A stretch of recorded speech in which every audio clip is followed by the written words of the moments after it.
Yes, people, welcome back to another video on the channel. As you can see, this is...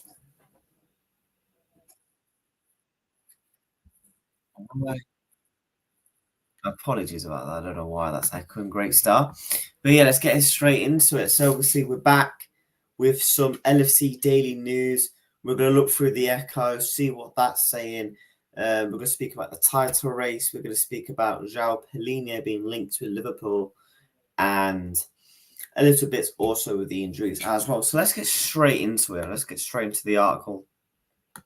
Obviously, Liverpool have been linked with this man behind me, the 28-year-old from Fulham, João Palhinha, who's had a very good season so far again for Fulham, had a really good season last season.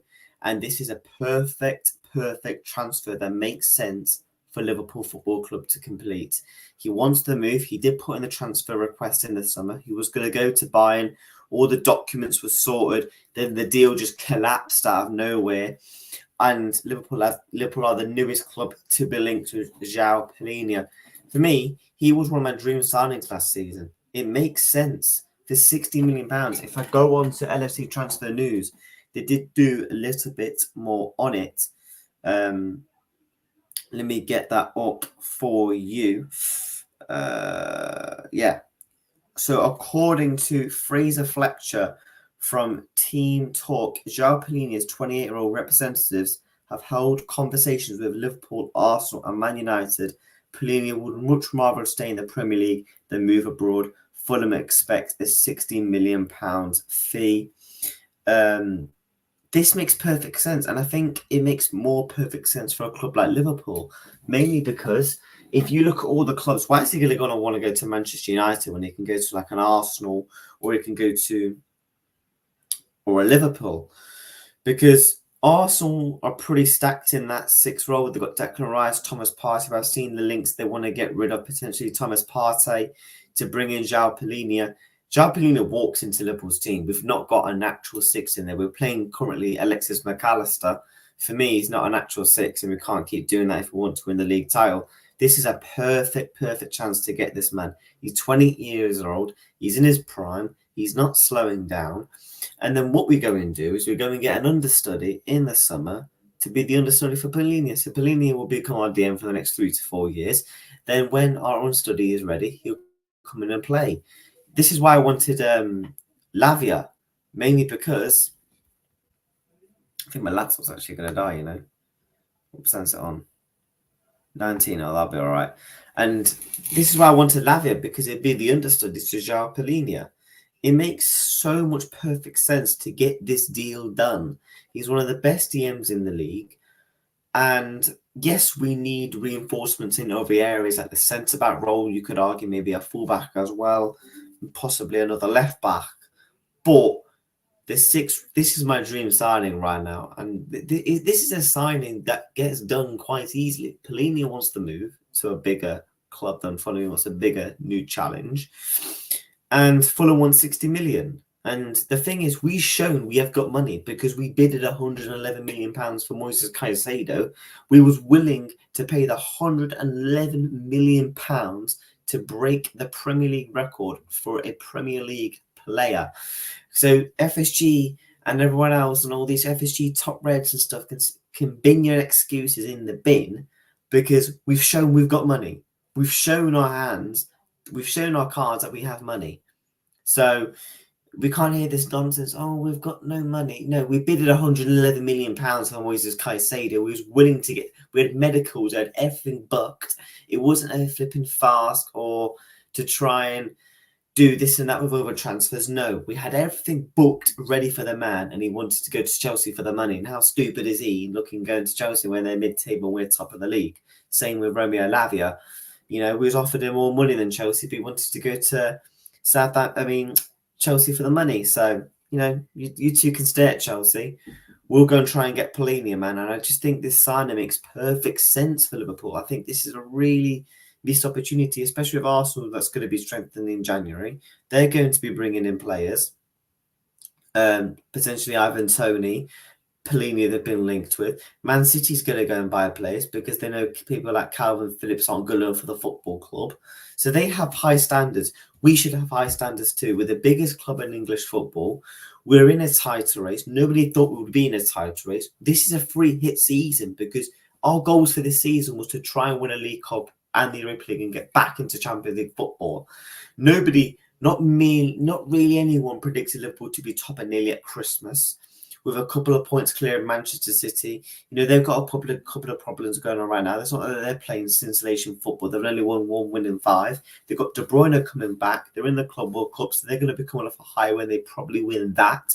This is our comeback season, and I just think this is a really good opportunity to go and get a quality player that'll be in our team for the next couple of years, and he will take us to the next level. Imagine if we have just a good number 6 in this side, we can genuinely go and win the league.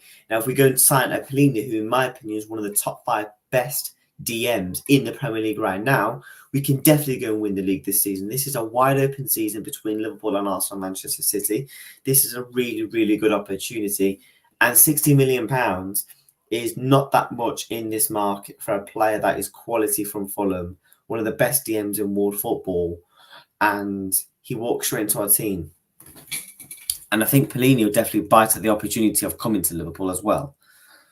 You know, so Pellegrini to Liverpool, I just think, you know, hopefully, and obviously now we're going to get moving into the injury stuff. Now we've spoken about Pellegrini. So Thiago Alcantara, injury explained, and will Liverpool understand about 25 million signing? So also we've been linked with some other players as well.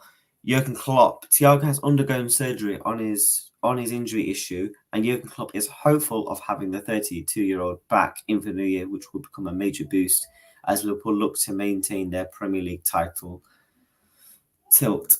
Offering an update on the number 6 last month, Jurgen Klopp is going ongoing, saying we cannot put any kind of pressure on there as well. We expect to have him back and would say probably the start of the new year, as it's already in November. Obviously, this was a couple of weeks ago. This article was a couple of weeks ago. Obviously, this came out today. Obviously, you know, that's about the under-21s. And obviously, you know, Jurgen Klopp should be biting at the opportunity of bringing in Pellegrini, man, because and obviously these are some of the scores from yesterday. You know, Man City struggled against Luton Town. You could argue, I mean, they did play better. They was comfortably by far the better team, but you know, went going 1-0 down, not taking their chances. Haaland's looking like a week-by-week injury. It's not looking like it's a massive time frame one. Also, Crystal Palace to be fined by the FA after Liverpool's loss and Roy Hodgson outburst. This is interesting. Obviously, Jordan Ayew was sent off after the yellow card. Roy Hodgson was booked for his protests. Liverpool went on to win 2-1 on Saturday lunchtime. This is a bit of other injuries news. Calvin Ramsey, the circumstances have been cruel to Calvin Ramsey. He's had his injury and woes, and just as he was getting settled on loan at Preston North End, he was now tested positive for COVID. The fullback missed Preston's 0-0 a draw against Norwich City as a result, and now waits as recovery from illness to resume activities. Calvin Ramsey looks like he's a quality young right back that we did get from Aberdeen for a couple of million. And when we watched him a bit in pre-season, and when we've seen him before, he looks like he's a solid young right back coming through the team. He's just like he's been unlucky with injuries, just like Conor Bradley has. But other injury news, we know that Bajcetic is training. He's obviously just taking a bit of time to recover because it was a serious injury. You know, he's 19 years old. We've seen what can happen when you rush young players back from injury for a long period of time, 6-7 months. You know, we don't want to risk him getting over injured again and become injury prone, which can happen in football. So that's the news on Bajcetic. Calvin Ramsey. Thiago is looking like he's going to be back by the new year. Jota, no time frame, but he's back out and running. Jurgen Klopp said. So yeah, here's a bit on Pep Guardiola saying on the Haaland injury. Erling Haaland will not be a part of their matchday squad. Obviously, this came out yesterday against Luton, which they won. And I don't know how long he's out for. week by week, day by day. We'll see what happens. And obviously, the more João Palhinha talks, man, we should be biting the glove to get Palhinha, man. But a recap of the injuries: Jota is out running; he should be back for January time. Same with Bajcetic. Same with Thiago. Obviously, Joel Matip is out for the season. So yeah, that's the news on him. Alisson also just came back, and what a performance he put in against Crystal Palace, showing why he's the best goalkeeper in the world. Any other injuries news? Alexis McAllister should be fine. It was just a little graze on the knee, basically. Had to have a couple of stitches. He should be fit for the Manchester United game on Sunday, which is this Sunday. So the injury news is actually all right. Like at least all our players are coming back in a couple of weeks. I'm looking at our fixtures. Let's actually get the fixtures up right now to round off the video. Liverpool fixtures. Share this tab.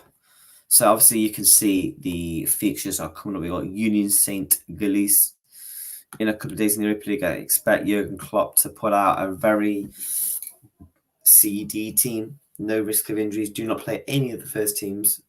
I will not risk anyone in that game as we can see what can happen in these type of games. Remember, Jota, he got injured against Midtjylland, I believe it was, in the Champions League like 3 years ago. And we already qualified, won the group, and Jurgen Klopp played him, and he got injured for 2-3 months. So hopefully we don't make that same mistake again. Obviously, we've got Manchester United on Sunday, West Ham in the Cup next week, Arsenal, Burnley, Newcastle coming up, and all our players should be back for around about the FA Cup game, but mainly, and obviously then the Bournemouth game as well, which is in 2 weeks. So, we've just got to hang it out for a couple more games, and all our players are going to be fit and raring to go, barring Joel Matip. I mean, I expect Liverpool to, up until that Arsenal game in the Cup, I expect to beat United. We should be beating West Ham, Burnley, Newcastle. I think we beat both of them due to Newcastle's circumstances. With the injuries, they're looking tired, they're looking leggy, playing twice a week. Their players are dropping like flies, and they're not playing great neither on the pitch. I think just if you're looking at all those games that are on the screen right now, Arsenal's the only one that we probably drop points in. I mean, I think we beat United, West Ham. I think we get a minimum of a draw against Arsenal. I think we beat Burnley. I think we beat Newcastle. And obviously, the Arsenal game in the FA Cup is just a free hit, really. But for me, I don't really care about the FA Cup. Actually, no, that's hard. No, we won that 2 years ago. Of course, I want to win every single trophy. I want to win every single game of football. But if you're looking at the wider picture, maybe going out the FA Cup, will it be a positive? Because Arsenal have to play more games. That risks more injuries for them. We can focus more on the title and the Europa League, etc. I believe the draw for that is going to be very soon. I think it's next week, for the draw for the Europa League, which the games will be taking place in February. But yeah, man, back to Palhinha. We'll go quickly speak a bit about Palhinha again. Why not? Because this guy's a baller. Liverpool, let's just try and safely sign Palhinha. Makes sense. 28 years old, £60 million, and this is a massive opportunity to win this title. I really do. I think the way that Arsenal play and the Manchester City are playing, and we're playing well with our natural six, top of the league in December. Now, could you imagine we should be playing even better when we get an actual okay DM? And Palhinha is more than an okay DM. He's one of the best DMs in the league and the world, in my opinion. And it makes perfect sense. There's a reason why Arsenal and Bayern Munich want him at their clubs. But people, smash the likes, subscribe. It's just going to be a quick 10-15 minute video. Liverpool Daily News. I'm going to do this every couple of days. Smash a like, subscribe, and I will see you all again tomorrow for the Man United Bayern Munich watch along. Watch some good YouTube streams coming up this week. Take care. Have a good week.